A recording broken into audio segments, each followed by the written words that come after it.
Adilabad Congress MP అభ్యర్థిగా ఆత్రం సుగుణ పేరు దాదాపు ఖరారైంది.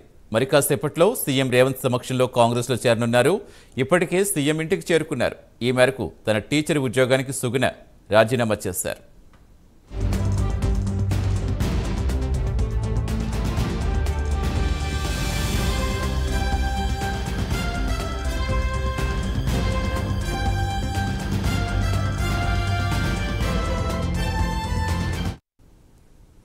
ఆదిలాబాద్ కాంగ్రెస్ ఎంపీ అభ్యర్థిగా ఆత్రం సుగుణ పేరు దాదాపు ఖరారైంది. మరి కాసేపట్లో సీఎం రేవంత్ రెడ్డి సమక్షంలో కాంగ్రెస్లో చేరనున్నారు.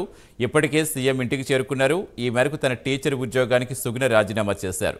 పూర్తి వివరాలు ఇచ్చేందుకు మా కరెస్పాండెంట్ చంద్రశేఖర్ జాయిన్ అవుతున్నారు. చంద్రశేఖర్, కాంగ్రెస్ ఎంపీ అభ్యర్థికి ఆదిలాబాద్కి సుగుణ పేరు ఖరారైతేనే ఏం చెప్తున్నారు కాంగ్రెస్ నేతలు? ఎంతసేపట్లో ఆమె పార్టీలో చేరబోతున్నారు?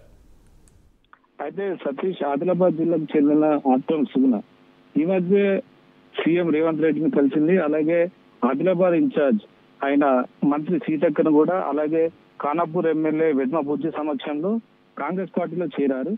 అయితే సీఎం రేవంత్ రెడ్డి ఆమెకు కాంగ్రెస్ పార్టీలోకి ఆహ్వానించినట్టు మనకు సమాచారం ఉంది. అలాగే ఆమె ఊట్నూరు ప్రభుత్వ ఉద్యోగి, ఆల్రెడీ ప్రభుత్వ ఉపాధ్యాయులుగా పనిచేస్తున్నారు. ఆమె ఇటీవల ఆమె ఉద్యోగానికి రాజీనామా చేసినట్టు కూడా మనకు సమాచారం ఉంది. అయితే ఏదైతే ఆదిలాబాద్ పార్లమెంటు స్థానాన్ని ఆమె ఆశించినట్టు తెలుస్తుంది. దానికోసమే ఆమె టీచర్ ఉద్యోగానికి కూడా రిజైన్ చేసి ఈ రోజు కాంగ్రెస్ పార్టీలో చేరనున్నారు. అలాగే ఏదైతే ఆదిలాబాద్ లో ముఖ్యంగా చెప్పాలంటే ప్రముఖ పోటీ ఉండే ఆలోచన అయితే ఉంది. ఎస్టీ సామాజిక వర్గానికి చెందిన ఆత్రం సుగుణ కావచ్చు, అటు బీఆర్ఎస్ కి చెందిన ఆత్రం సక్కు కావచ్చు, అలాగే బీజేపీకి చెందిన గోడెం నగేష్ కావచ్చు. వీళ్ళు ముగ్గురు ఒకే సామాజిక వర్గానికి చెందిన వారు కావటం ఒక చర్చనీయాంశంగా మారింది. అలాగే ఆత్రం సుగుణ అంటే ముఖ్యంగా ఆత్రం సుగుణ పేరు కూడా ఖరారైనట్టే మనకు సమాచారం ఉంది. దీనిపై మరి కాసేపట్లో సీఎం రేవంత్ రెడ్డి సమక్షంలో ఆమె చేరనున్నారు. మరియు ఢిల్లీ పెద్దలు కూడా ఆమెకు ఆశించినట్టు టికెట్ వస్తుందని ఆమె అభిమానులు అయితే వేచి చూస్తున్నారు. Satish, right, thank you Chandrasekhar.